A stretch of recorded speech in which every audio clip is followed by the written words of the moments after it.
Hi, I'm Kellic. Oh my. Shreya. Flynn. And I'm your DM, Ethan. Welcome to Venture Forth.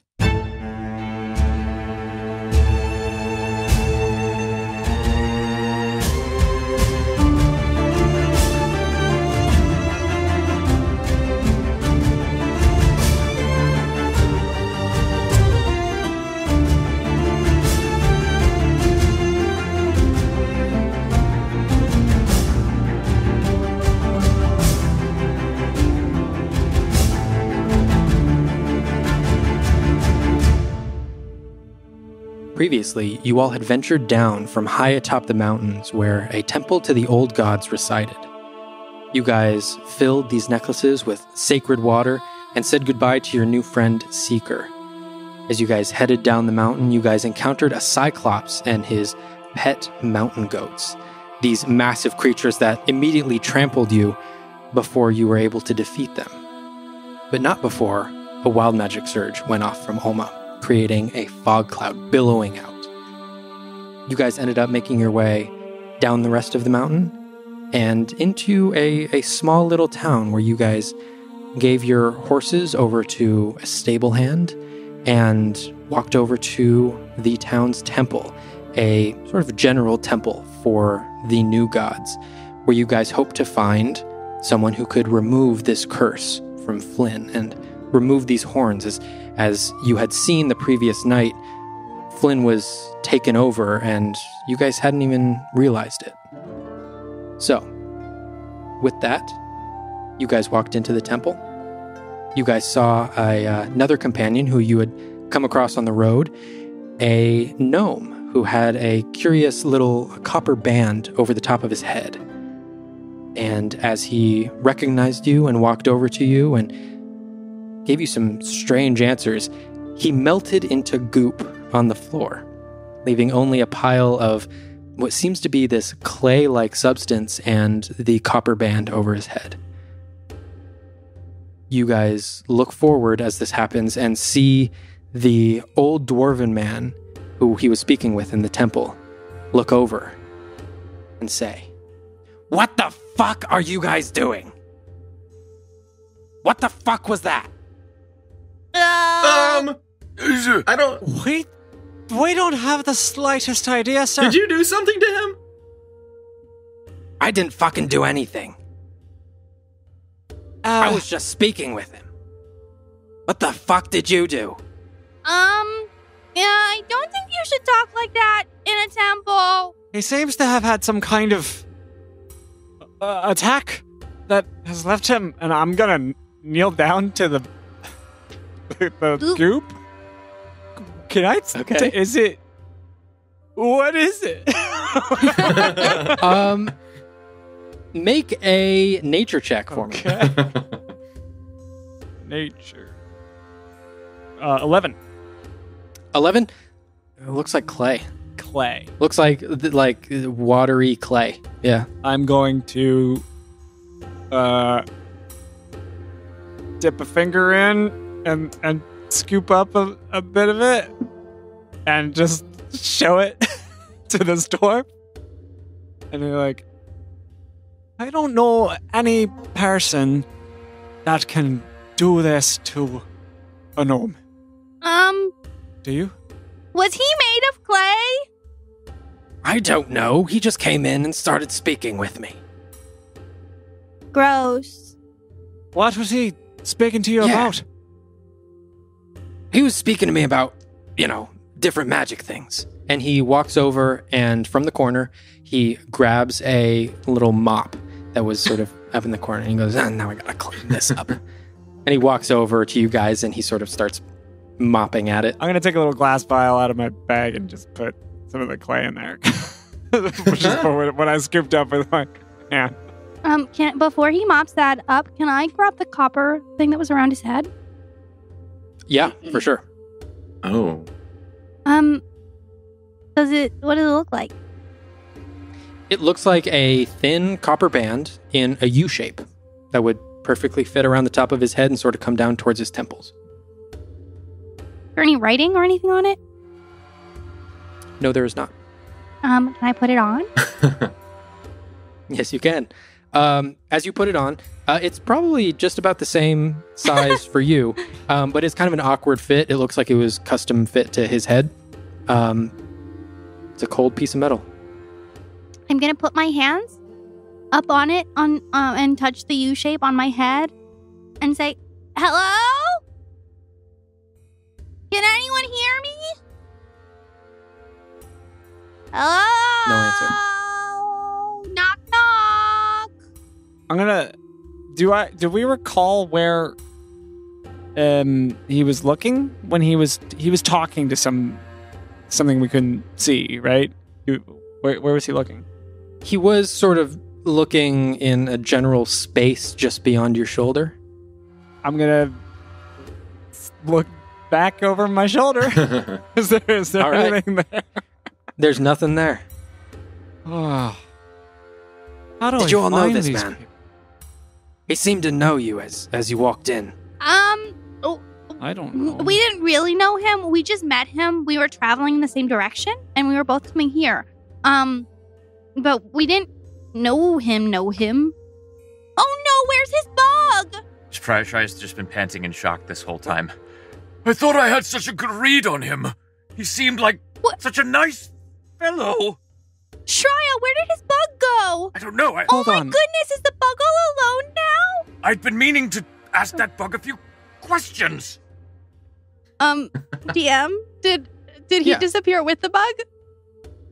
You guys don't see the bug. Oh no! No, you guys didn't see the bug as you approached. We have to find him. I don't even know this man. What was the Wait, context no, of your... his bug's name is Gary, and we have to find him. He's probably all alone. But, Ulma, we have other matters that are pretty pressing. Right, but he's probably all alone in the world now. Sorry, I don't mean to interject, but could you just move your foot? There's a yes, little bit of goop. Oh, Sorry. Right here. Thank you. Do I see another not mop or broom to help? Make a perception check. All right. Man, For not cleaning good. supplies. Not that good. I rolled a 2, so probably. No, but your hands would be more than enough to scoop it up. As he's cleaning, I'll walk up and start pushing with my feet and like kind of using my feet as kind of like a way to put it all together and attempt to help him. And I'll kind of pipe up. Hi, I'll get this part of me. I'm Flynn Fellowweave. By the way, what's your name? Hayfried. They call me Hayfried. Hayfried.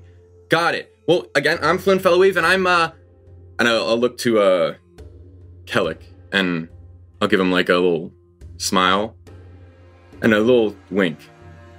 Flynn? And I'm part of the Agents of Repair, and I'll point to the group. Huh? What? Nice to meet you. And I'll hold my hand out. Nice to meet you too. And he reaches his hand out, and as he does, you see like these. He's an old dwarven man. You can see these well-weathered hands, and as he sort of shakes your hand firmly, the ornaments and the golden jewelry in his beard and in his hair sort of shakes and jingles a little bit as he firmly shakes your hand. Good to meet you. I'll say that in Dwarvish. Good to meet you too. Well, it doesn't seem like my feet are doing too much. Is there a way that you might have another broom? I can help you. I can help you out. There's a couple over in the corner. I'll go over and grab one. Start helping him. Okay. Excuse me, Mr. Hayfried? Yeah, what can I do for you? This is all really sudden. Yeah, you're telling our me. friend becoming clay. What did he want? He was asking me about magic.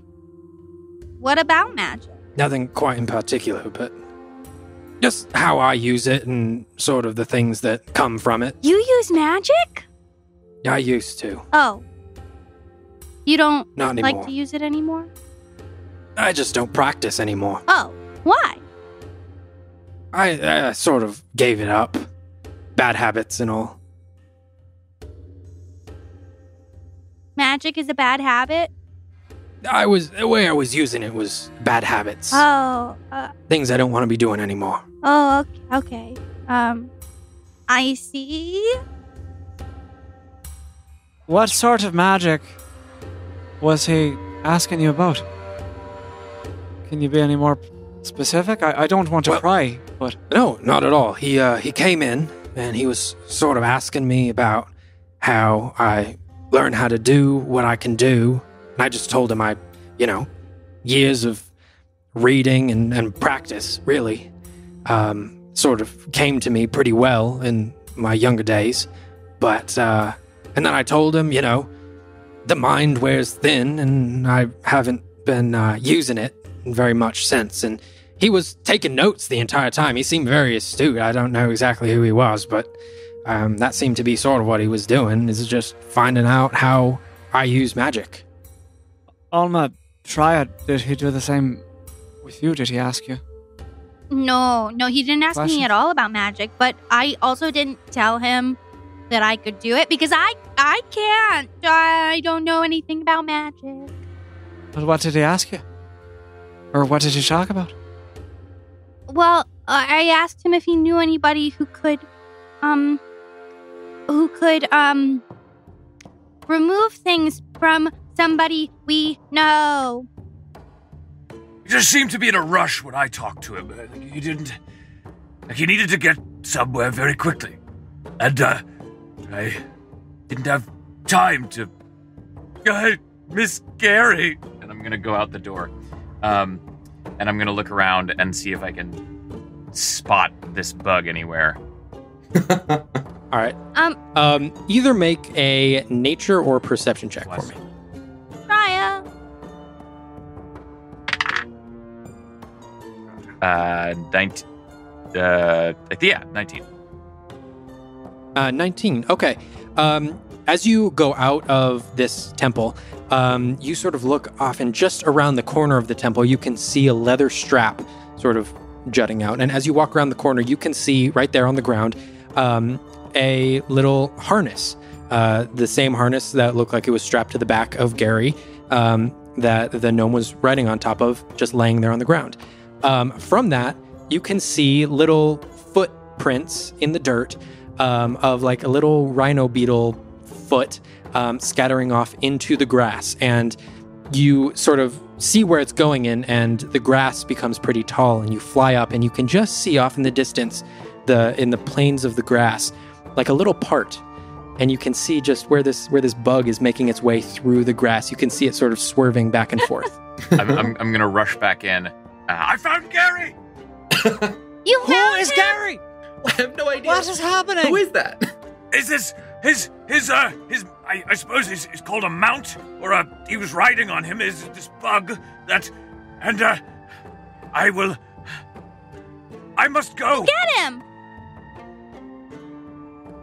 All right, you rush over to Gary, and you meet him in the tall grass. I am going to feel my feathers into the ground. I'm going to dip my head toward the earth, touch my forehead to the earth, touch my hand to my forehead, and then lay a hand on Gary as I say to Gary, Where are you headed now, little beast friend? I'm going home. Home? I thought your charge was to serve your master. It was, and then he left. Now I'm going home. Where is home? That way. Ah, yes, a brilliant home indeed. How long were you with your master? Probably a day. A single day? Oh, Gary. Yeah. Gary, I need to ask you something. It's very important. Yeah. Okay. Did your master ever do anything or conjure anything or create anything that seemed very out of the ordinary? No. How far did you travel with him? See the mountains over there? Yeah. Hey, Yeah, that's about it. I see. Well, Gary, I will never forget you. And I'm gonna take off a little. Okay. I'm gonna take off a little, like, leather band with a little bead hanging from it. Can I tie this around one of your... legs is the wrong word, but those appendages you can remember me by. Okay. I've never seen a beast quite like you. Okay. If we run into you again, well, I hope we do. And I fasten this little leather band with the bead around it, around its little, whatever bug legs are called. I have no idea what they're called. And tie it, and I bid you adieu, Gary. May your life be the best kind of life that a bug of your stature can live. and then with that, I bid him adieu and go back and rejoin the group. Okay. Bye. Goodbye. And he sort of continues waddling off into the grass as So you he's make your way back to the group. He's a bug, almighty. It's a bug named Gary. Is that Yeah. what I'm to So understand? he's this cute little bug, and he's a big bug. And the gnome was riding on Is he him. little or big? And his name is Gary. Are you making this up? Why would I make that up? And Because as sounds silly. As I bust through the door, I say, It appears Gary was a friendship of convenience rather than some long-standing partnership. Oh, poor Gary. Yes, well, it seems like he's on his way to bigger and better things. Oh, okay. Well, good. I'm glad he didn't turn into clay. Yes. He said he's headed home. What is Okay, happening? great. Anyway, So Ernest said Ernest is the clay man. Ernest said that he was tracking down and writing about people who do all sorts of great things, like magical things.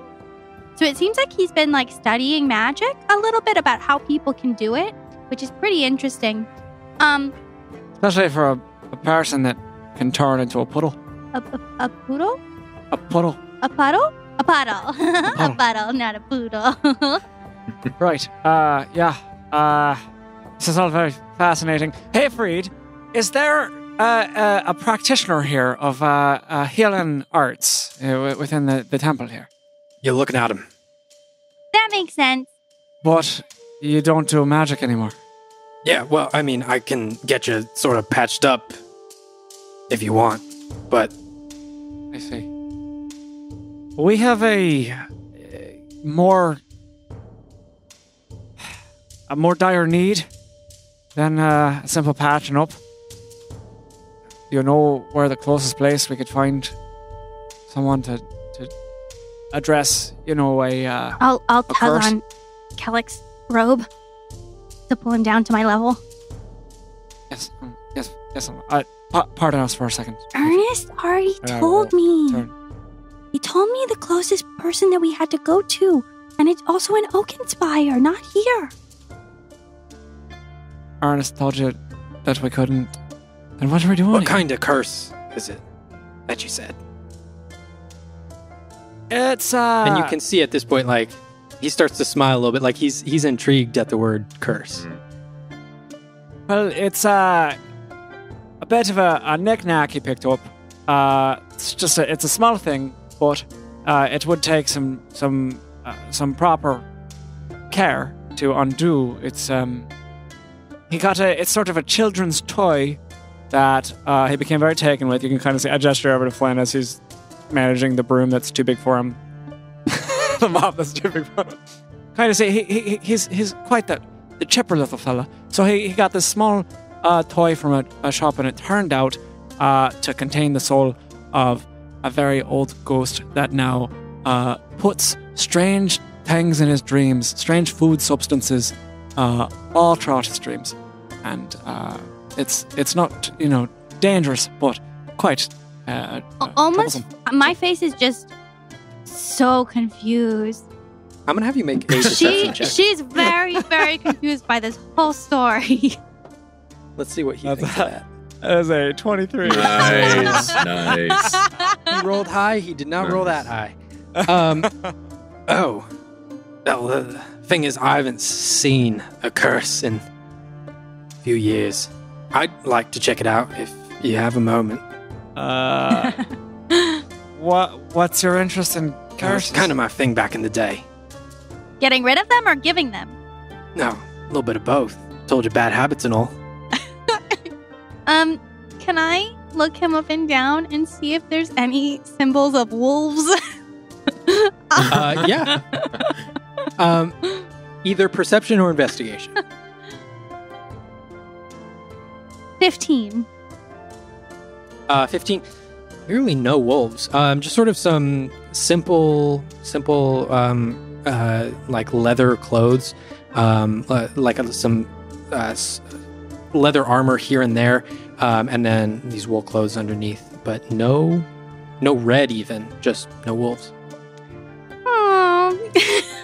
Well, I think his particular affliction is a bit private, so I wouldn't want to trouble him with it. But I do have something you might find of interest, and I'll pull the rubbing I took from the sword, the ghosty sword, and say, do you happen to know what this might translate to? It was another curse we encountered on the road. Not off the top of my head, but I can probably help you find out. I'd be very keen to hear. All right. That'd be grand. Well, the thing is, the place that I can find out is the same place that I can remove your friend's curse. So if you want to just hit two birds with one stone, I'm more than happy to help you all out. Get back in the game, so to speak. And I'll put the broom against the wall. Yeah, maybe we start with the inscription first and see how that goes. All right. I want to just look him up and down curiously, and I want to try to see if his eagerness is for it's more educational or malicious. Make an insight check. If anyone else wants to, he's talking to the whole group, so if anyone else wants to help out. Yes. Please do. Because that was a 10 for me. I have but I rolled real low. All right. Mine is a 26. Jeez. Go with that one. Oma, you don't really get a good read on this guy. Kellic, you can read this dude like a book. He's just eager to jump back into it. You can tell there's not really a malicious intent. You can tell that he was totally genuine about the bad habits thing. And it doesn't really seem like he wants anything malicious. He just sort of wants a little bit of something to do. And as you look around this temple here, this is just such a small town temple. Hold on. Brooming up this dude who turned to clay is probably the most eventful thing that's happened to him in years, and he's just really itching for something to do. Well, why don't you take us to this place, and we'll maybe start with the inscription, and then if you can help us, we'd love to be rid of this problem. All right. You can follow me. And he leaves the temple, and as you guys follow him, it's a super small town, so you guys only have to walk for a minute or two before you get to this little quiet old house, sort of in the little, almost, if there's a suburban area to this town, it's almost even too small for that, but you can see a couple of houses lined up. And he opens up the door, and on the outside it's simple, but on the inside you can see all of the support beams in this house, and all of the sort of corners. Everything has been intricately carved in with these dwarven symbols, and all of this dwarven artwork just everywhere, paintings up on the wall, tapestries hanging, and all of these pillars are carved in with these dwarven art. And as you guys walk in with him, he goes over to this wall, and he says, now if you all just step back for a moment. And he walks over to the wall. He places his 2 hands on the wall, and the wall sort of sinks in, and the wall separates, and sort of the panels of the wall that he had pushed in sort of merge in with the rest of the wall there. And what is revealed is a shelf full of different items of different sizes. Some of them are like little wooden carvings. Some of them are made of metal. Some of them are made of crystals. And you can see a couple of plants in there as well. You can see some staffs and some wands. And he looks over and he says, now, we're going to be going to a place to do this. A place I haven't been in quite some time. But you can only go there if you're willing. So, would you all like to come with me? Where are we going? What place do you mean, Hayfried? It's sort of a place that's, well, it's not really a place, but kind of everywhere and nowhere. It's one of those places. You actually, I spotted on, he points over to Flynn, spotted on your hip, that little bag you got right there. I got one of those, but it's more than that. And he reaches up and he pulls down a little wooden chip, almost like a game piece. And it's this little rectangle, and it's got 2 of its corners are rounded off, almost like a door, almost like a vertical door. And he said, well, you all would like to come with me. And he tosses this little game piece on the ground, and it scatters across the wood. And after a second, the wood folds out into 2. And then that doubles and folds out into 2. And then that folds out and doubles into 2 until it creates this line on the floor. And then it doubles upward and doubles upward and doubles upward again, creating this much larger door. And there is a door in the middle of the room. Whoa. Wow. Yeah, I want to go. You guys want to go? I'm not That's sure. so cool. Wait. Well, Are we able to come back right here when we want to come back? Because I don't want to leave Penelope. yeah, you can come back here. You can leave to a couple of different places. Really? Yeah, there's a couple of different exits. Oh, well, that's so cool. Well, I told you, bad habits and all. And he goes over and he grabs the door handle, and with a little click, he opens it, and you can see it opens into this like black goopy void. I'm going to reach over and grab Kellick's hand. Weird. And I'm going to go up and touch the goopy void with my finger. Okay. And as you do, it's kind of similar to what you had experienced in your own head. A little bit different, as that one was like a solid sort of waving surface. This is more just like jello. And as you move your finger down, a little bit of the goop comes off onto your finger, and it kind of stays there for a second before plopping back off and floating back and rejoining the void. I'll put my finger back and I'll kind of think of that other void and how it's similar to this one, and hesitantly take a step back. Where exactly is this taking us? Sort of a little pocket dimension. My pocket dimension. Okay. I understand that this takes a great amount of trust, so if you won't mind. And he walks up and he jumps right through the portal, and you can see it sort of goops around him and sort of absorbs his body, but then after a moment you can't see him at all. I'll go first, and then I'll come back if it's fine. Does that sound right? Okay. Yeah. I think we should just go. I think we should all go together. Because what if you can't come back? At least we'll all be together. Well, see, when I'm in there and I'll touch my head, this reminds me of it. This doorway is similar to that one. So when you go in your head, maybe you got another dimension in your head? I don't know, but I don't very much like being in there. Yes, I am also very less inclined to walk through a channel in what seems to be a shrine of dwarven artifices and secret chambers. But we'll all be together.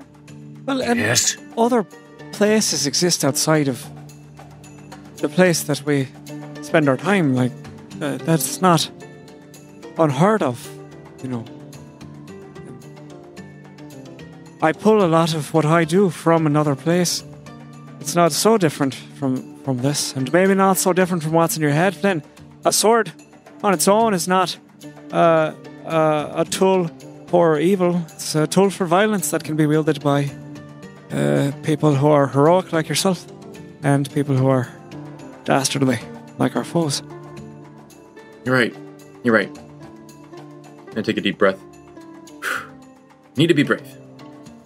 Also, we'll be with you, Flynn. Yes. We're not with you when we're in your head. True. Okay. I never want to be with you in your head, Flynn. Never.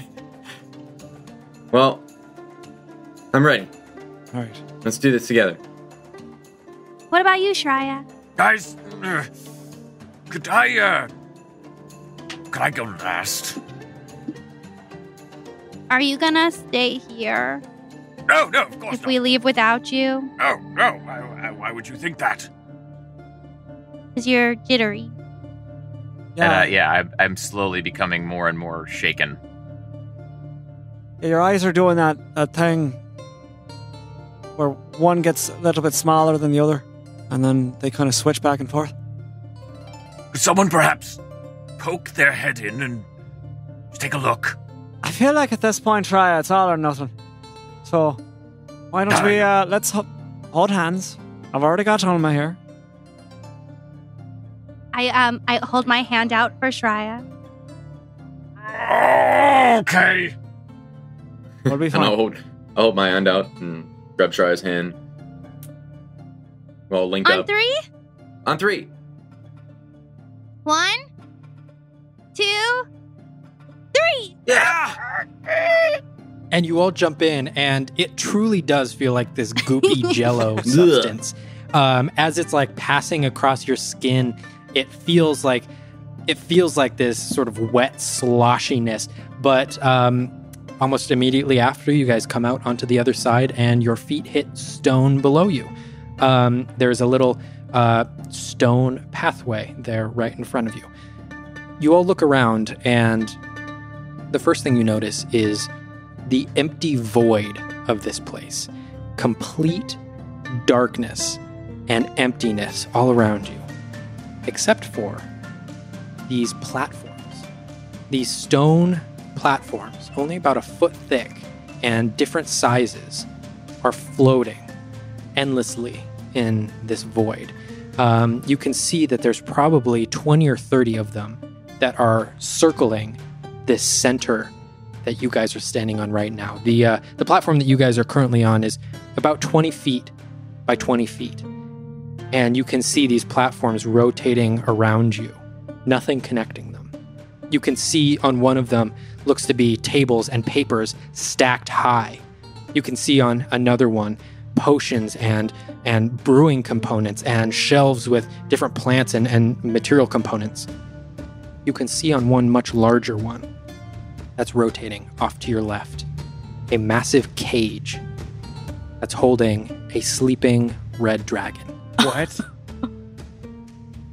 And you guys can barely even keep track of all of these platforms as they're rotating around you. Hey, you guys finally made it through. I wasn't thinking you guys were going to come. I was about to head back out. Whoa. I thought you said you used to do magic. Oh, yeah, this is the first time I've done anything like this. Is that a dragon? Yeah, it is. Should we be quiet? Isn't he gonna wake up? No, he's not getting out of there. He's been in there for a while. He's not You getting keep out. a dragon in your Closet? pocket dimension. Goopy void. Yes, sir. Yes, sir. How? I have so many questions. I told you, bad habits. This is a bit more than a bad habit, Avery. I'm Yeah. sorry. Yeah. Maybe this is a silly question, but if you haven't come in here in a while, who feeds the dragon? Oh, the dragon doesn't need to be fed. That's the beauty of this place. Oh, what? You're not breathing air right now. You're just sort of Oh no, you can still breathe. being sustained in this Speaking. place. Yeah, come to think of it, I was kind of hungry before we entered this place. Yeah, you're not now, are you? No, I'm not. No. Weird. Yeah. What do those potions do up there? No, pretty much What's on those anything you papers want. over there? Oh, okay. Lots of things. Whoa, what's that? Okay, Flynn, let's focus. Oh, right. Sorry, this is cool. How did you And I was like, keep looking around. make this place? Or buy it? Well, it started a lot smaller than this. It started with this platform that you're standing on right now, and kind of grew from there. Pretty proud of this place. Man, I haven't been here in been years. It's an achievement. Why? Don't take this the wrong way, but why would you ever leave if you don't need to be fed and you have all your trinkets and your studies and company? And I wave a hand at the dragon. Oh, trust me, the company here is not very good. As far as dragons go, not very chatty. But I got in with a rough crowd, and fortunately for me, some friends, some family, and my mother sort of came to me and told me that I was going down a wrong path, not only hurting other people, but myself as well. And over some time, I sort of stopped doing all the things that I was doing with the people I was doing it with. I see.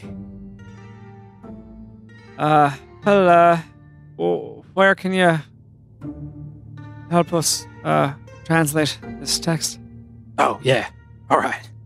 And he raises his hand up to the platforms.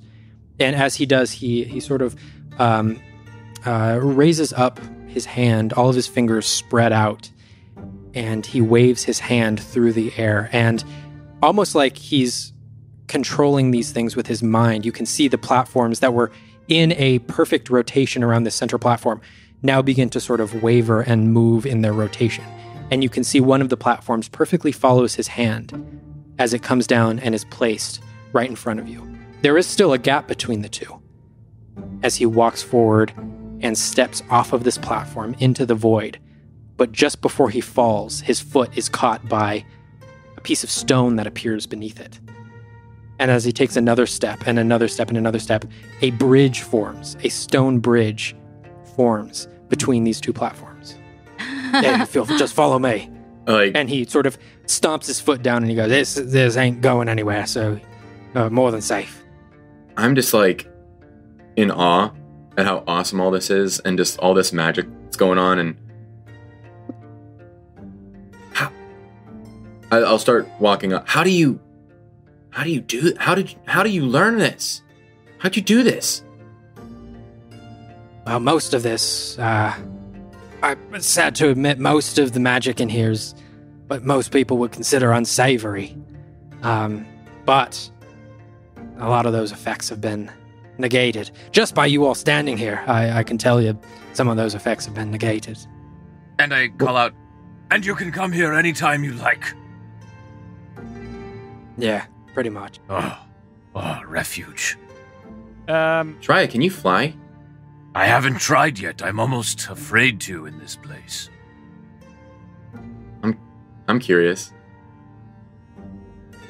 Well, I'm gonna see if I can beat him to the platform that he's walking toward. Yeah. Horatia! And I'll Okay. raise it. As you do, you sort of take a couple steps to take off, and you start flapping your wings. And as soon as you get up off of the ground, everyone else sees a rune appear just above Shreya, this golden rune floating in space.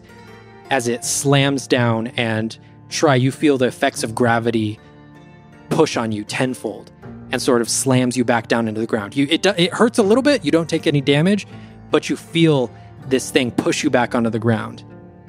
And you hear, like I said, unsavory magic usually wouldn't let other people in here, so I apologize. Ugh.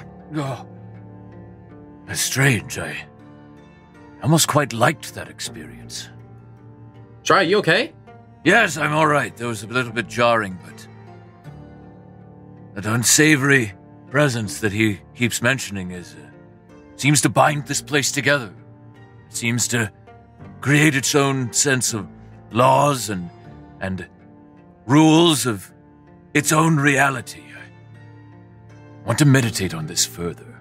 Not right now, but further.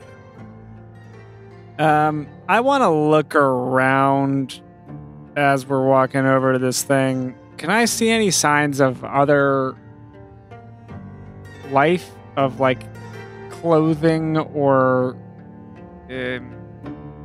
anything that can indicate to me like what used to go on in this place? That's basically what I'm For sure.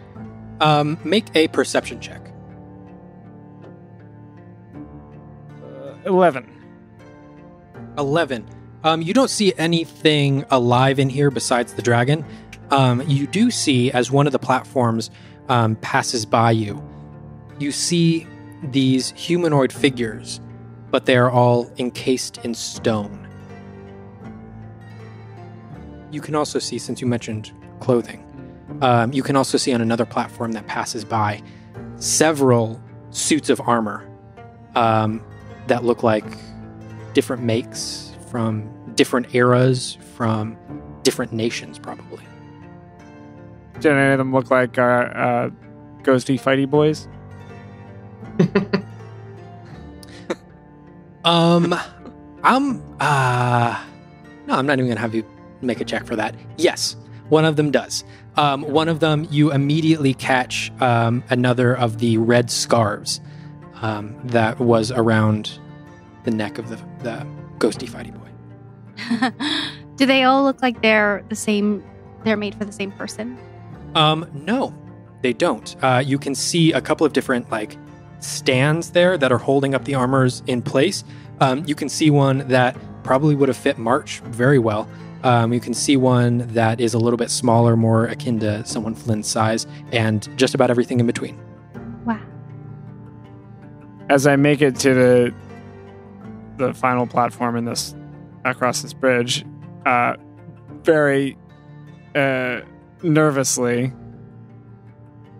can I make a spooky vibes check? Yes, you can. Make a spooky vibes check. I'm going to assist in that. Yeah, go for it. Okay. That is a 14. It's just wisdom modifier, right? Yeah, just wisdom. Okay. 17. 17. Nice. Oh, so spooky vibes. Oh, so spooky vibes. Yeah. Yeah, you're picking up some spooks around here. But like nothing is coming at you. It's more like the spookiness is more coming from the endless void around you more than the individual platforms themselves. Or I have a quick question about my ability to comprehend the diversity of these beings. As I look around, do I have a sense that these are like just wildly disparate beings from like all parts of the world? Or is it more just foreign to me? A lot of them are foreign to you, probably leading into the fact that they are from all over the world. Gotcha. Okay. Hey, Freed. What did you used to do to people here?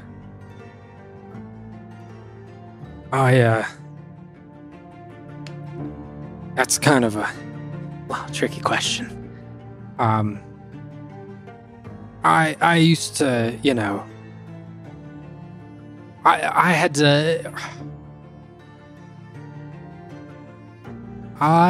had to get people to talk. And a lot of the times that's not something easily done. Unsavory. Now, I'm ashamed of it. I still haven't made peace with it, but... And you did this for this rough crowd of yours? A few different rough crowds. When he says that he's ashamed of it and he's dealing with it, could I take a look and kind of see if it seems like he really is genuinely hurt? Yeah, make an insight check. I don't think I'm good at those, but I'll do it anyway. 12. 12? Seems genuine. You can sort of see as he's saying that he isn't looking at any one of you in particular. He's sort of looking down at the ground, spacing out. You can sort of see a little bit of shame on his face. Well, we all fall off the path sometimes. Huh? So, I felt pretty hard. no reason you shouldn't have a time to help people. And I pointedly look over at Alma as I'm saying this to Avery. Because you're quite capable. I mean, look at what you've done here. You can apply those powers for good, for helping folks. Then that's a good thing. I tried that for a while. Always seemed to just go worse. Well, you're going to help us, and it's going to go fine. Well, so join me. And he wipes a tear away. And he walks over to the next platform. And you can see on this platform, the platform in front of you is the platform that Flynn, you had seen earlier with papers just stacked impossibly high. Like these papers are not at all obeying the laws of gravity. And he reaches over towards a bookshelf on the other side of the platform. And he's about 15 feet away from it. But as he reaches up, a book floats off of the shelf and just floats its way over towards his hand as it meets his hand. Those really high stacked papers, are there any that I could reach and maybe try and pull out of the stack? Yeah. While he's doing sure. that with the book, I'm just like in awe with this. I'm like, oh, I wonder what's on here. And I'm going to go up and try and pull a piece of paper from the stack, preferably from the bottom, because I can't get to the top. Okay. As you reach over towards the stack of papers, the entire pile like lifts, and each paper sort of like slightly hovers and floats off of the top of one another, almost creating like this. What's the instrument? The Accordion? Almost like an accordion. Exactly. Almost like an accordion, these papers float up off of each other as it expands right towards the one that you're reaching for. Ooh. And you can perfectly grab one without this entire stack falling over. I'll grab it if I can, and I'll take a look at it. Yeah. Okay. Make an insight check. Oh. Or not an insight, I'm sorry, intelligence. Sure. 2 eyes. Intelligence. That's just a straight intelligence roll? Straight Okay. intelligence. It's a 10. Can I make 10? anything from this, heads or tails of it? You can't read the language. You can't make out what the drawings are. You can't even tell what this thing was written with. It is just so impossibly out of your league that no hope of reading this thing. I think that because of that, I'm just even more enraptured. Just like how much there is to learn about magic and about all of this. And I'll just stare at it and just wondering if I'm ever going to be able to be as powerful enough to understand what this piece of paper says.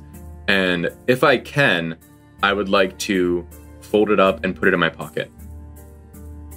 Okay. Yeah, you certainly can. And if I can, I'd like to hide it from the guy. Okay, make a sleight of hand check. Come on, can I roll high once this session? No. How's an 8 do?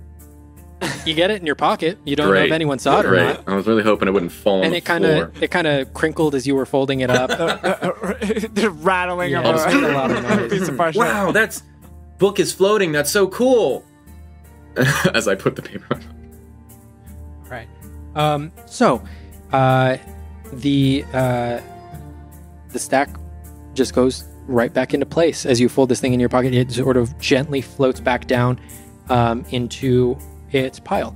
Hayfried is flipping through this book, and he's looking at your etching, and he sort of compares the first letter of the etching from his notebook, and he compares it back and forth. He goes, all right, Infernal. I know what we're dealing with here. All right. And he puts the book back on the shelf, and he says, just give me one moment. And he sort of thinks to himself, take your time. That's right. And he reaches his hand up, and another platform moves down right next to this one. And he sort of does a quick little light jog over as, once again, the stone bridge makes its way over to the other one, step by step as he moves over. And he goes over, and you can see that there are wardrobes lining this platform, and like coat racks and coat stands as he runs over, and he opens up one of these wardrobes, and you can see they're just filled to the brim with different colored cloaks and different colored capes. And he sifts through them. He goes, found you. Takes down one and puts it on. It is a red cloak with little tufts of fur on the shoulders and a wolf insignia on the back. And he runs over and he looks at the inscription. And he says, if you don't mind, I just need a little bit of assistance on reading this. And as he reads it, you can see his eyes begin to glow red a little bit. All right, so this says, let me see. Those who seek this weapon's might shall forever quench their bloodlust in eternal combat. Freaky, where'd you guys find this? It was in a quarry, a little opening in the woods coming down the mountain. Oh. Wow. There was a blade. It was attached to, but we left it there. Oh, good.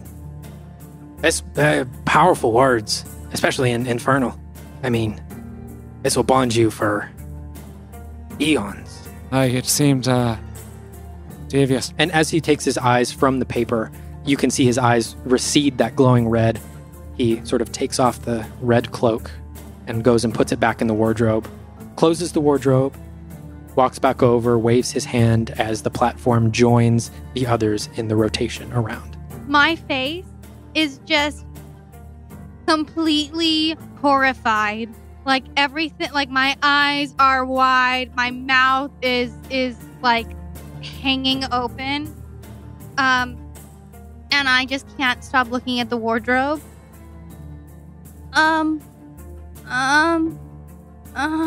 Yeah, those are pretty cool. A lot of them help me do different things.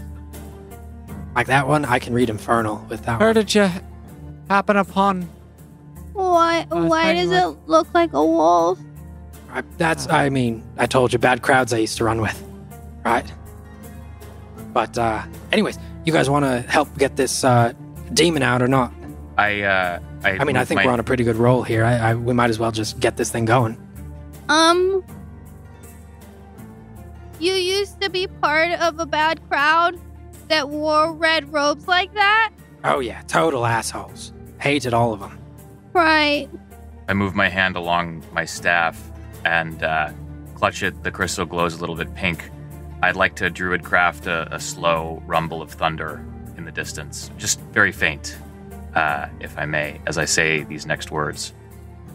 That crowd you used to run with, you still maintain any connection to them?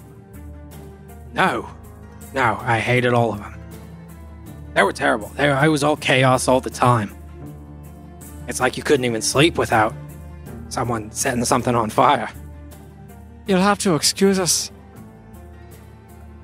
We've had some run-ins with this crowd of yours. Oh. None of them pleasant. Fuck. Well, you made it out alive. You speak truth. We're assholes. Ah. Do you mind telling us a bit about what their aims are? Lots of chaos, really. I mean, orders will come down from on high to take different strategic positions and just cause chaos, and take certain locations. But I was only there for a couple weeks. Couldn't really handle it. And what is on high? Who do they serve? Oh, usually straight from the top. There's a man named Corvin Amberstone. He was sort of leading the whole thing, but I'll tell you, he was the biggest dick of them all. He was there was something in the middle of the waste, something like that. He was trying to find. I've heard of the waste. I'm sorry, a storm? Yeah. Storm in the desert, something like that. But yeah, I'll tell you, the order was just about the worst. Because before them, there was, I was with the band of Azduran before that. And then what sort of got me started out was Elenal's Cloak. And they were just a local thing. And then you sort of upgrade, and then you upgrade, and then you upgrade, and then soon Your enough. gateway to these Yeah, other... sort of. Yeah. And then before you know it, you're, setting whole towns on fire. Oh, right. But Corbin's been dead for a long time, so how old are you? A few hundred. But no, Corvin was still very much alive when did you guys meet him? Oh, we never met him. Oh, lucky We you. saw his... We saw Grave. his tomb. When? Last I heard, he's still kicking. Well, that makes sense. It was empty. What? Maybe it was always empty? Oh, gosh. Different Okay. Corvin Amberstone? It's not a common name. I couldn't imagine. I never encountered When one did in my you take time. orders from him? Oh, this was about 75 years ago. Do you know if their quest to find this terrible storm is still active? Would they ever give up on a kind of aim like this? Oh, no, that was kind of their thing. You strike me as a man who not only collects knowledge of the world, but based on your... I just look around and point at the air. entrapments, and everything that seems to flow to you without any effort at all. You also strike me as a man of many secrets. If we were to try to go toe-to-toe with this organization, as terrible and terrifying as they may be, where could we find them? Oh, you just about find them everywhere. They've got people and places that you would not believe. You go home to your family. Chances are someone sitting around that table is part of them.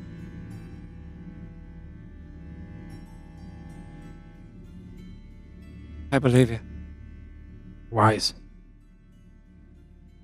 Did you ever in your time working with them have run-ins with an organization known as the Hollow Guard? Oh yeah, we worked with them all the time. You've been around for a long time. You don't, by any chance, you've never heard of somebody named Bram Drumwind, have you? Drumwind. Yeah. I mean, it rings a bell. I don't remember exactly who off the top of my head.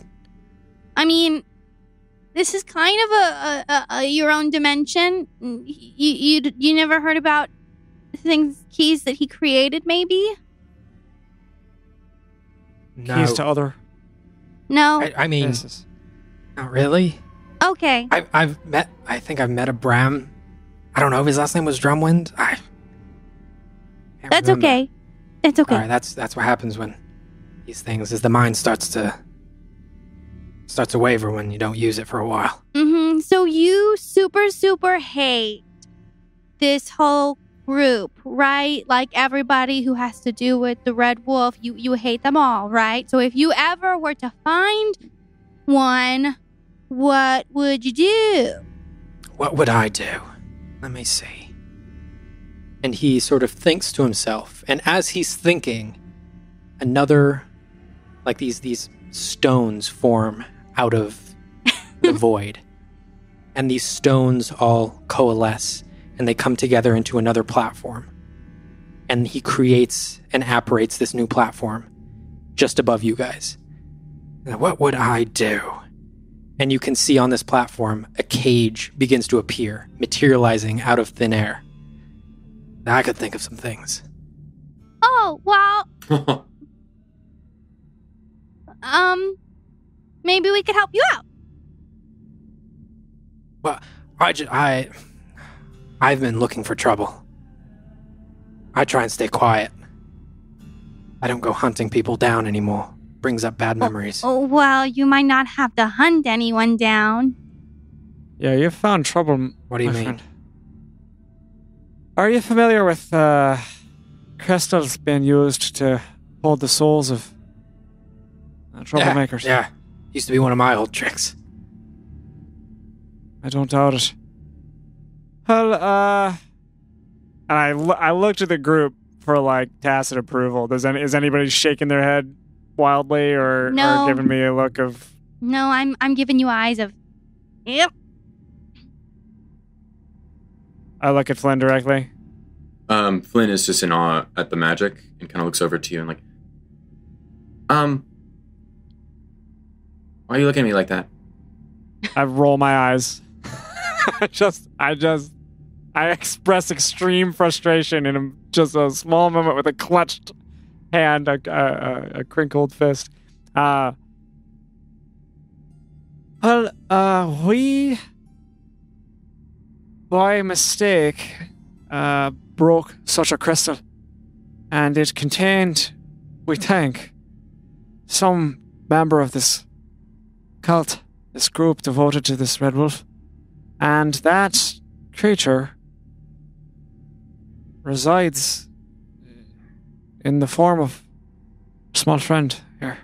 And in realization of hearing that, I'll remove my wrappings around my forehead, realizing what Kellic was trying to tell me, and I'll start removing them and revealing the horns on my forehead. Fun. Halflings usually don't have horns. My mom always said I was unique. Yeah. Well, These are relatively new horns? yeah, they don't look like a part of you, but I think I could help. You can. Yeah? Yeah. Usually, I will say, any sort of curse or possession doesn't come with any physical changes. So this thing is pretty deep bonded with you. Might be difficult. Perhaps you could just suppress it, or if you can't remove it, we'll take what we can get. Suppression is a non-starter. It'll come back. Or at least give us an understanding of what it is. Who I'd they say are. You are a threat to your entire group and to everything around you. I say we get this thing out of you as soon as possible. Agreed. Well, it wasn't the way I wanted to be a threat, but... Oh, yeah. You are a walking disaster, I'll tell you that. And he waves his hand through the air. I nod glibly. Hey! He waves his hand through the air as he sort of picks one of these platforms out of the bunch, floats it down next to you as the platform with the cloaks and everything, the bridge between the two disintegrates into nothing, and the platform with the wardrobes goes back up and joins the rest as the new platform takes its place.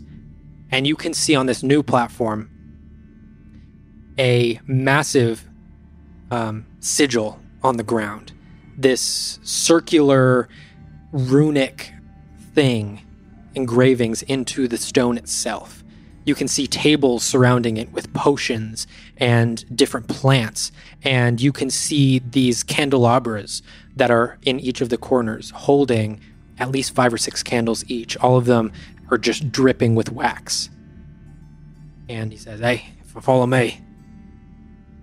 And All of us? yeah, I say all of you. I touch Flynn on the shoulder, and I say, I know I didn't enter this place with this in mind. Whatever he does, trust. Let go. Just be. If he does anything weird, I'll say this to Shreya, kind of hushed. Keep an eye on him. My eyes are ever watchful in protecting you, small one. I give a little smile, and I'll look to Hatefried. Would it be helpful if I cast some magic on myself to help ward against this type of evil while you do this spell? It depends. Some spells might interfere with what I'm about to do. What are you going to do to yourself? Well, I have a way to kind of ward away and protect myself from evil and good. It doesn't last very long, but I've seen it help in some cases. Do you think it'll help with this? I'm going to say no. Because we need to separate this thing from your being, your soul. And this protecting your outer self, it might impede what we're trying to do. When you separate it, where will it go? What's to stop it from just hopping into another body? Well, that's another piece of the puzzle, is we need another body for this to go into. We can't just take it away and have nowhere for it to go. It'll go into one of us. We need something for it to go into. Do you have another body for it to go into? I don't. I took out all the bodies years ago. I have no more bodies in here. That's disturbing. Moving on. I know. I'm sorry. So, can it go into a shell, maybe, or another crystal?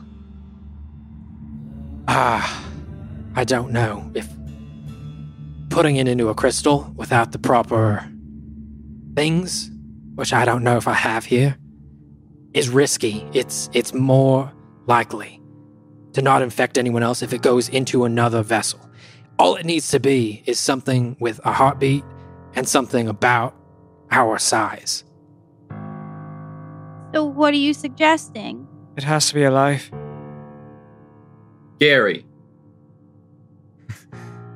Who's Gary? Gary's probably miles from here by now. Whoever here is. Who? It was my is- attempt at a joke. I don't understand what you're suggesting then, because you brought us over here to this platform, but then you said it has to go into another vessel. So what are you suggesting? What about, machine consciousness? and I sort of look over at the little lump where Thaddeus rests. Needs a heartbeat. You still didn't answer my question. I'm saying this is where we're gonna do it. I have most of what I need right here. The only major thing I'm missing is another vessel. So we have to Right. find you someone to put that monster in? Theoretically, it could go into... I don't know, I've seen a couple sheep around town. Okay. And there's no way to just fight it when it comes out? It's a spirit. That's not really... They have to latch on to something. And it's going to try desperately to latch on to anything, and there's nothing we can do about that. I don't mean to be rude or ask for any kind of request that might be going too far. I know I can't fly. Do I have permission to practice my own magic in this place? Yeah, go for it. And I raise my staff up into the air, and I hold it to my chest as the staff seems to like meld into my body, and my body starts to glow in the cracks and crevices of my skin, pinkish purple, as this ball of light emerges from my hands and starts to make this form in front of me as the outer edges of it start to congeal and form into what looks like a sheep as I cast Conjure Animals. Okay. You mentioned it, and I probably catch my breath. You mentioned a sheep. I thought that maybe that was your preference. Now, the only thing is, a strange question, is that a real sheep? Like, is that going to go away anytime soon? Well, it actually, it's not an actual sheep, but as long as it is not killed in any sort of way, it will not disappear. Like forever? Yes. You just birthed a sheep? Well, it's the place I'm drawing this magic from is not actually bear any resemblance to the actual animal world of this plane, but it does technically have a heartbeat. Yeah, it might work. Guys, I don't know if I want to pass this burden on to something else. Well, I don't know what our options are then. It's so beyond me. Well, wasn't it mentioned that we could, if we had the right tools, we could put it in another crystal? I was just gonna say, the duration is only an hour though. Yes, that's true. So Of the spell? Yes, it will yeah. vanish So after an hour. So It says you summon Fey spirits, though, so I'm assuming it means that the Fey spirits go back to the Fey. I think my thing was more just like, so I guess like DM, like would this be considered a creature or not? Guess we'll find out. If it disappears after any sort of time, it's not going to work. It needs to be an actual thing bonded to this plane of existence. Right. Otherwise, it's like putting two different sides of a magnet together. They're just Hey, going to repel each what? other. If we do this, it'll manifest probably the same way that it has with Flynn here, Most likely. right?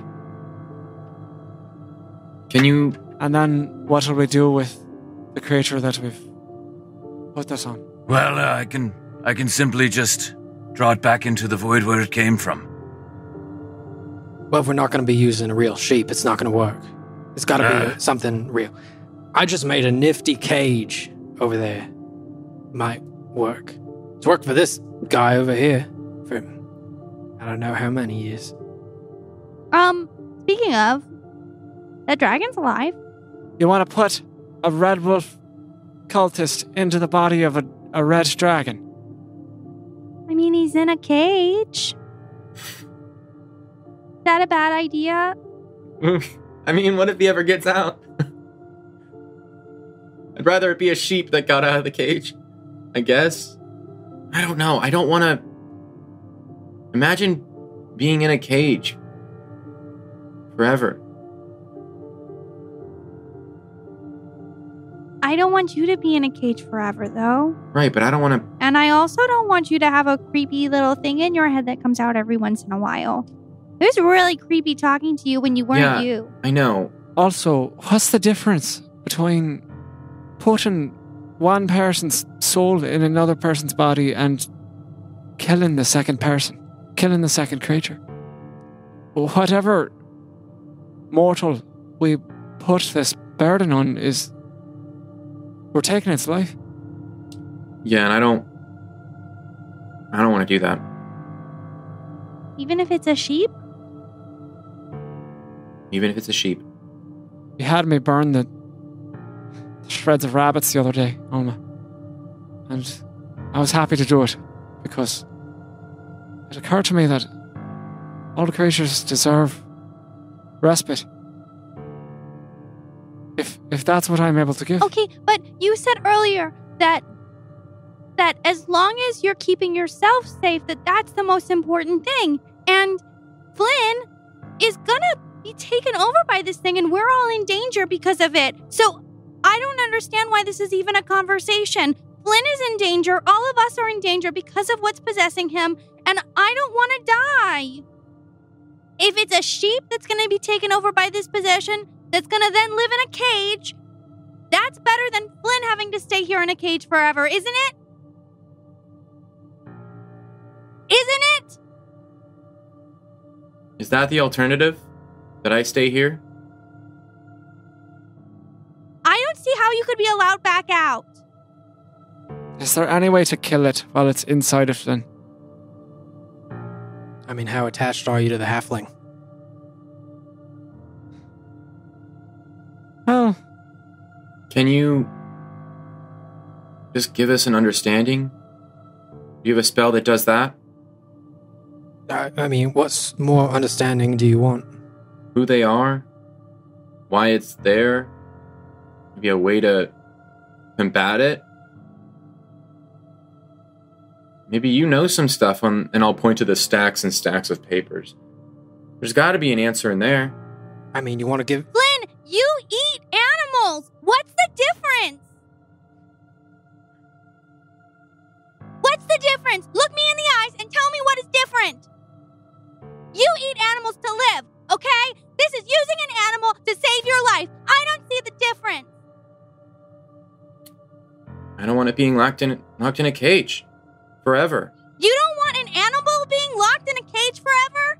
Then free that dragon right now, huh?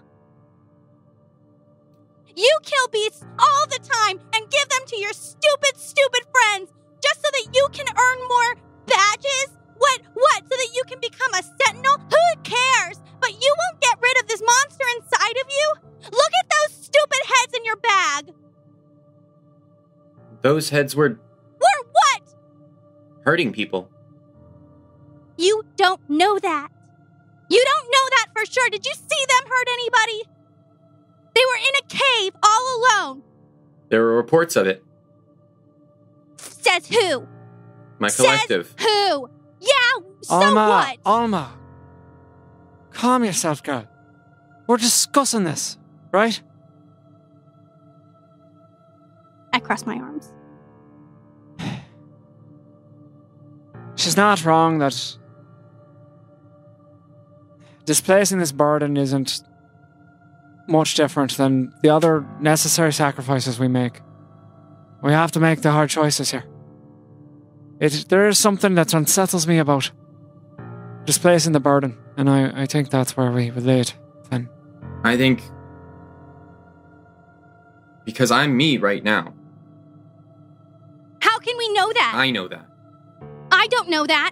Listen, Alma, I think calm this down. is the beast inside of you talking, and he doesn't want to leave you, and that's why you won't. I'm gonna lift my hand up. I'm gonna tap it. The abjuration sigil's gonna come up. I'm gonna tap down my foot and stomp a thunder wave in a different direction so it doesn't hurt anyone, but to cause a loud, echoing boom. Enough! This is my burden. And if you don't want to be a part of me, a part of this group, because of me, I'll leave. This has nothing to do with that. I'm trying to help you and get rid of this thing inside of you. And I'm not gonna put that on someone else. Something else. It's not someone, it's an animal that you eat all the time. When I eat an animal, it doesn't live forever in a cage. It goes on, its spirit goes on to somewhere else. But if we lock something in a cage, it'll be there forever.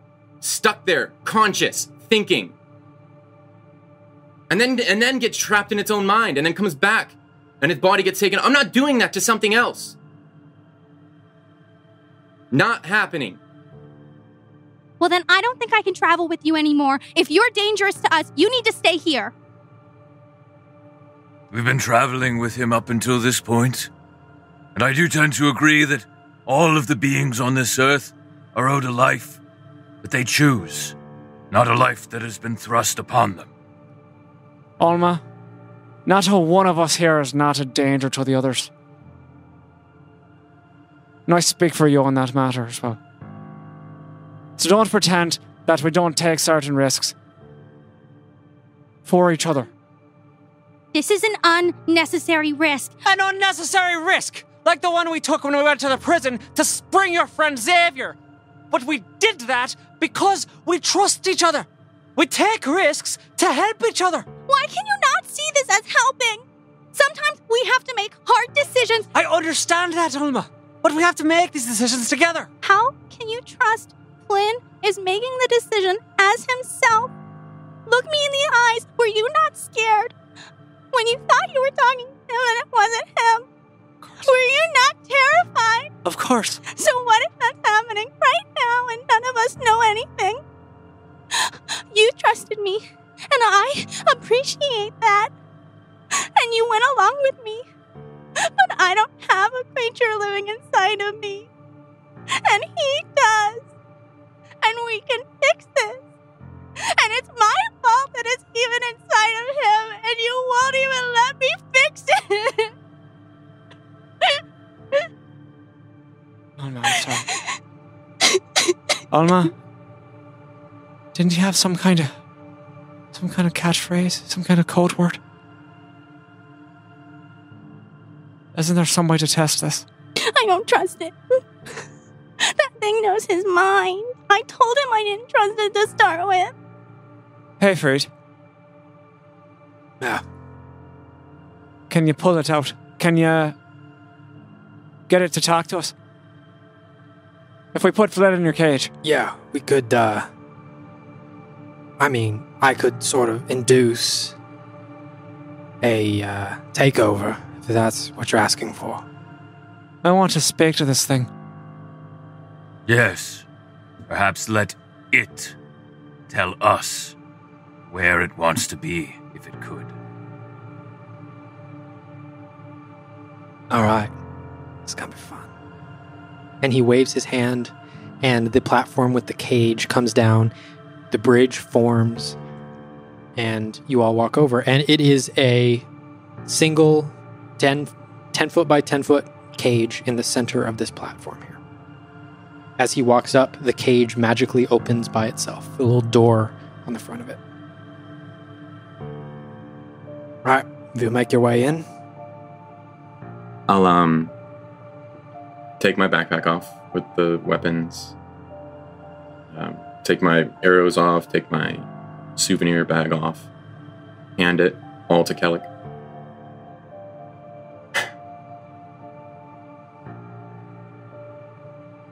I hope this helps. It's our best shot at some kind of clarity. And then I'll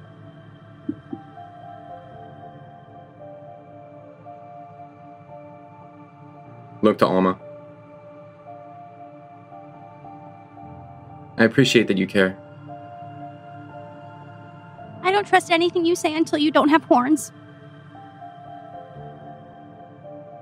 Pancake Bumblebee. Whatever. Monster. I'm gonna walk into the cage. Alright, now, I'm just gonna need you to... Can you just sit down and just relax as much as you can possibly relax? I'll sit down, cross my legs. Alright. Close your eyes. And as you close your eyes, you can hear in the back of your mind dum, dum, dum, dum, dum, dum, as this knocking on the door gets louder and louder. And you can hear it get louder and even louder and even louder. And as you open your eyes, as the sound almost becomes unbearable, you are now locked in this circular stone room. Everyone else sees Flynn's eyes open up, and they're completely black. All right, he's got the floor. Hello there. And Flynn opens his mouth, and you guys hear, Was rodat irdu? What does that mean? Hey, Frisch. Oh, shit. Give me 1 second. And he sort of, he runs over, he brings the cloak thing back down. He runs over, he gets his cloak back on, and he runs back. And, I'm sorry, I missed that one. He said Vasronath Irdu. That means, basically, he serves the outcast. But it's kind of a weird use of the word outcast. It's like, it's not an adjective, it's a noun. Like a person or a group of people. Vasronath means outcast, means the outcast. Yeah. And like anybody looking on sees kind of like connecting dots in his head. Right. People not being who they are anymore. Right. I serve the outcast. Which one of it? Alma? Which one of the headstones served the outcast? All of them. They all do. Yeah, they all serve the outcast. And the outcast is Vasronath.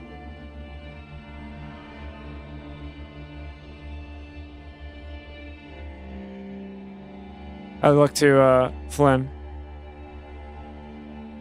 What do you want? What do you want from this world? Irakto finduast. I urgently look over at Avery. He said he wants chaos. It's sort of the general thing of the Order of the Red Wolf is just sort of general chaos. But he also said that he wants to kill all of us, so that was a little cherry on top. I expected that much. What more chaos do you want? The world's at war. People die for no reason, all the time. Balikdan o bast irmadu. He says there's always more chaos to be had, as long as there are gods in the sky. And what is your true form? Basban irno. But he wants to show you, but I don't really think that that's a good idea. Well, would that hurt Flynn? I'd say most likely. I don't even think that's a question. Then we don't want to do it. Would it be possible to remove him before he assumed this true form? Do you have something to put him in? We need something to put him in. I would venture to say that his true form is... The essence of it is lost. The moment he was discarded from his physical form and put in the crystal, I would say that that's his true form. So I would say whatever we put him in is going to be as close as he can get. Where is this Vasronath of yours? Ban las kro ir. He told you to go fuck yourself.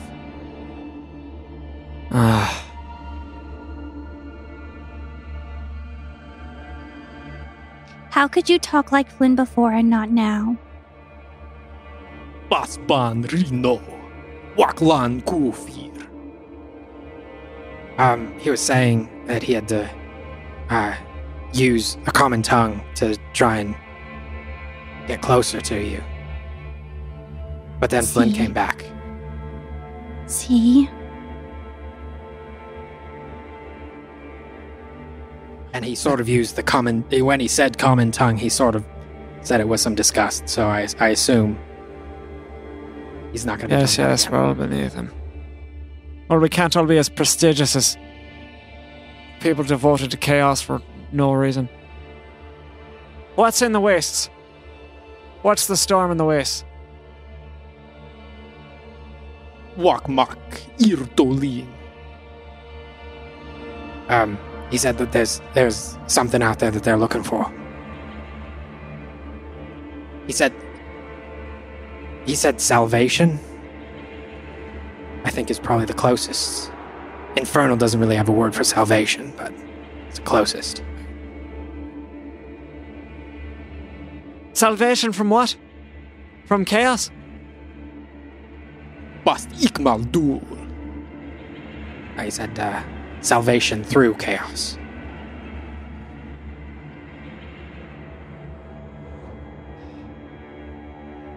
Damn! Damn it all. And what if we could reunite you with your compatriots? Perhaps we could help you find your home, your true home. Filacto. He said he has no interest. But maybe that might bring us to them. What if we believed you? And I'll approach this cage. I'll get up to like 6 inches from the bars. What if I were to say, I understand. You're probably right. What truer law is there to this world than chaos? The gods can't help anyone, new or old. And faith's only value is to put down others.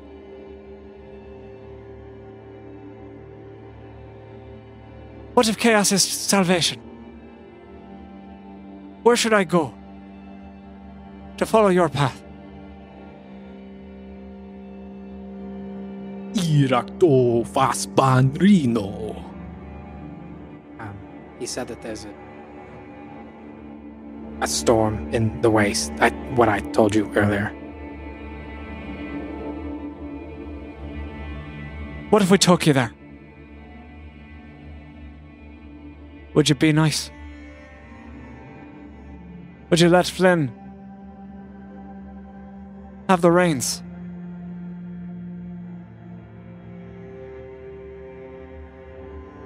And you see sort of a smile creep across Flynn's face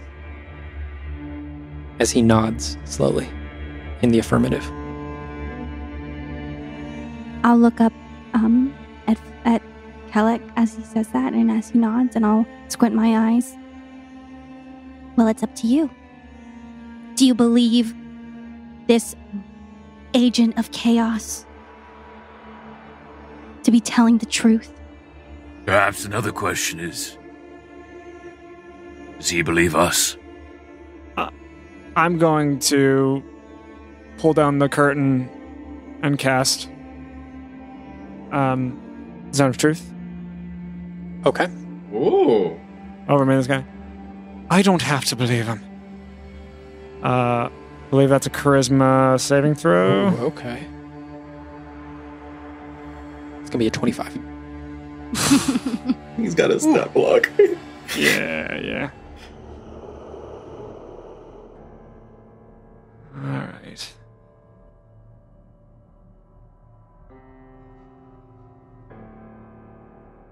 Well, what choice do we have, Alma? What do you mean? We got Flynn in a cage now, so we can go get you a sheep if you're so desperate to do things your way. Yeah, that's what I would prefer. We've been working so hard to try and get rid of this thing and save him, and now we're just gonna what? Leave it in him? I don't understand. I just don't get it. Alright, Alma. You don't have to be an arsehole about it. Shreya, Yes. what are your thoughts? I was just thinking I could probably find an actual... And as I say actual, my staff flicks out, and the formerly mass that was holding the sheep kind of like puffs, vanishes into a puff with a meh. and as I finish the word actual being... If I had enough time, I could probably coax one to come through here.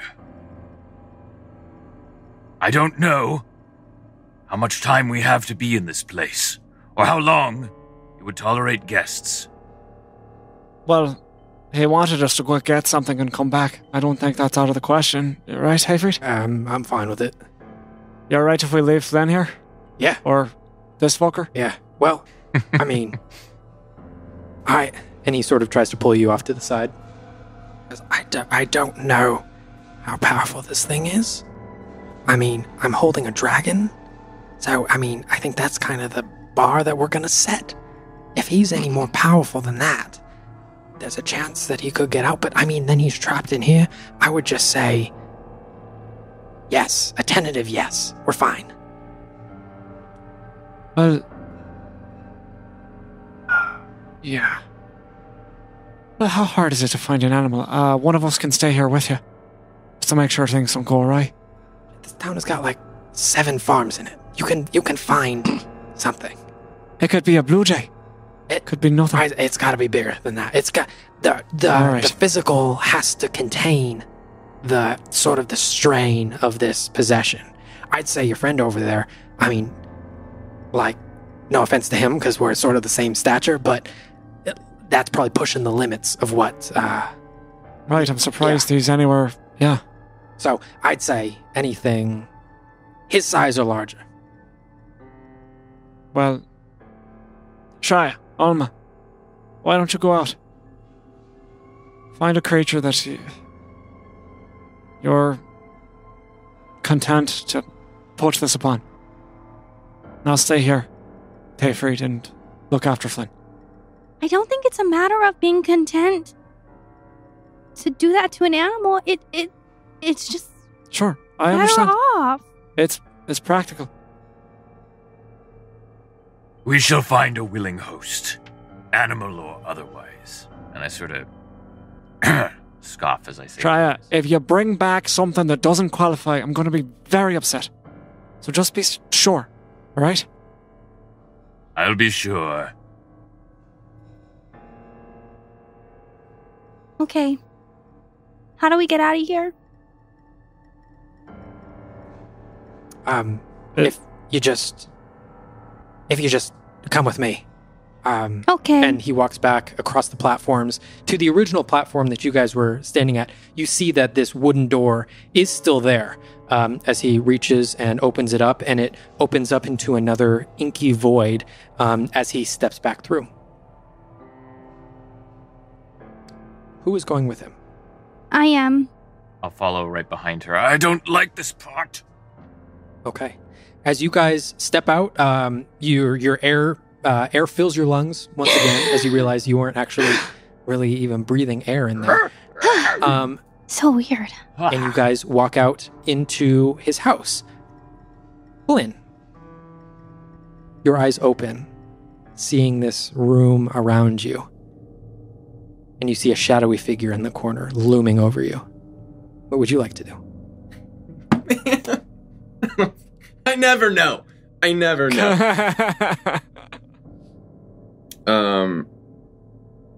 It's a room. There's the figure, and you said, is there any other objects in the room? You said, was there a table? Is there a table? There's just a table in the middle of the room, just as there was at the Ironlight Castle.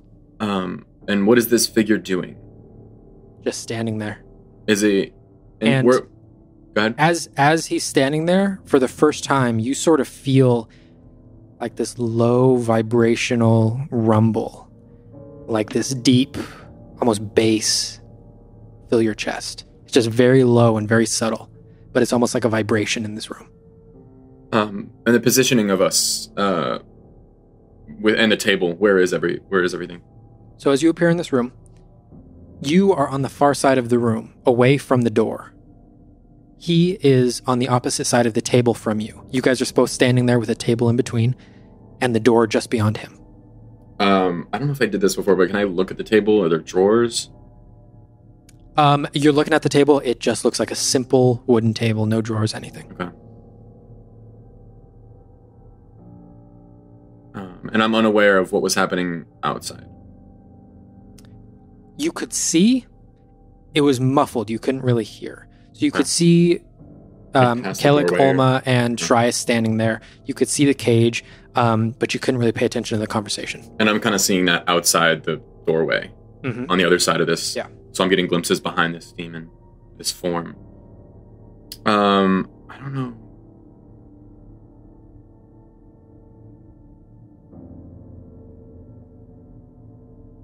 And every time I attack it, it doesn't do anything.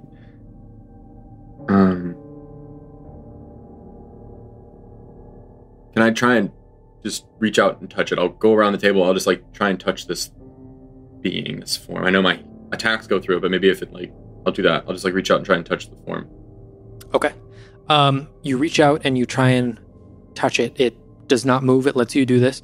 And as soon as you move your fingers into its space, the temperature drops about 30 degrees as you move your hand into its space. Feels like a very cold, cold shadow. I'll keep it there and just keep it in there. I don't know, move it around. Does it look at me, or is it just smoke? Do I see a face? You see the form of a head up at the top of it, and you see these very long, stretched out arms and limbs, and it's almost like it's got this hunchback, and it is looking directly down at you. And as you look up, you spot these two pinpoints of white where eyes would be, and it is glaring right at you. But it doesn't seem to move even when I put my hand on it or in it. It only moved to it its head to track you around the room as you move towards it.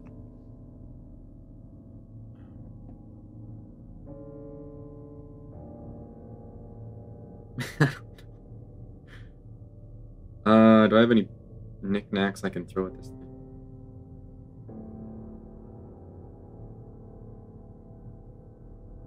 Does it look like the smoke is going to a certain location?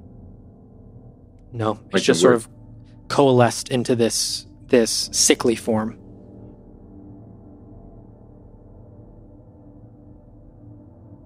After a few moments of touching it and just realizing it's not moving. Are you going to say anything this time?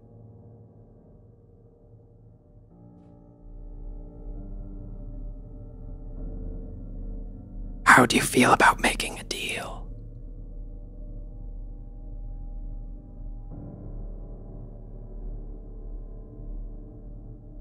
What kind of deal? A deal that would benefit us both. I'm listening.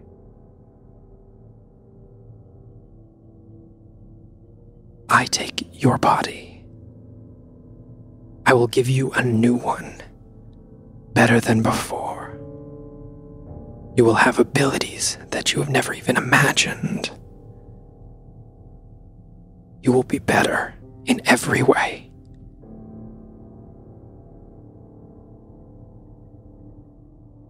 But why wouldn't you just take that body and give me mine? I have bonded too closely to this one. My pact has been made with this one. I have made a deal I cannot go back on.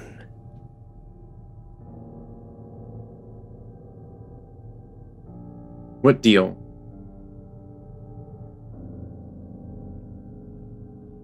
For my soul, I was given abilities beyond what I could have ever imagined. A deal with Vasronoth.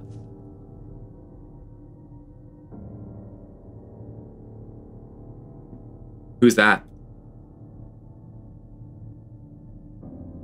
He is the only one who will truly help us. He brings salvation. He brings continuation.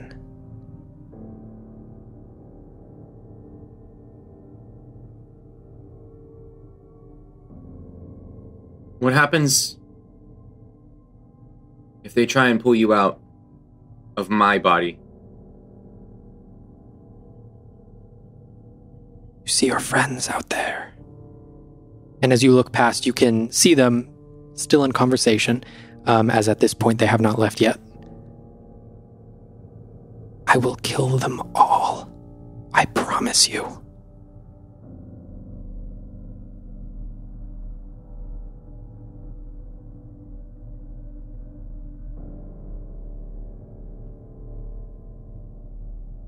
And I promise I'll stop you.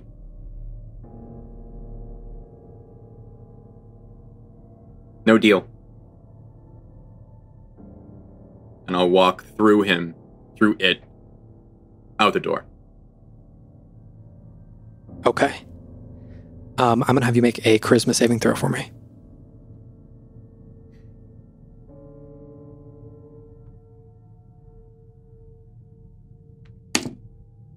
$13. You look at this thing, you walk right through him, and you press up against this gel exterior to the door, and you force and you push, and this creature, the smoke, watches you as you pass through the door. And Kalik, you see Flynn come back into his body. And Flynn, you see just off in the distance, Olma and Shreya leaving this empty void. Kalik standing there right outside your cage, and you hear in the back of your mind once again, dum dum dum, dum dum dum. And that is where we're going to end this session. We're going to call it right there. Ooh, I don't like this. I don't like it at all. Uh-huh. All right, that's where we're going to call it. Thank you all so much for listening. Spooky episode. And we can't wait to see y'all again next week. Bye, nerds. Bye, nerds. Nerds. Hey, Russ here. Thanks again for listening. Hope you enjoyed the episode. I'm here because I wanted to talk about something that we're doing that I think is really cool called episode spotlights. Basically, little moments of each episode broken down into one little video and posted on our YouTube channel. So feel free to go check those out if you want to. Also, follow us on Instagram and Twitter to see any new things we have in the works coming up. And also, if you'd like, leave a review. That really helps us out as well. And until next time, bye, nerds.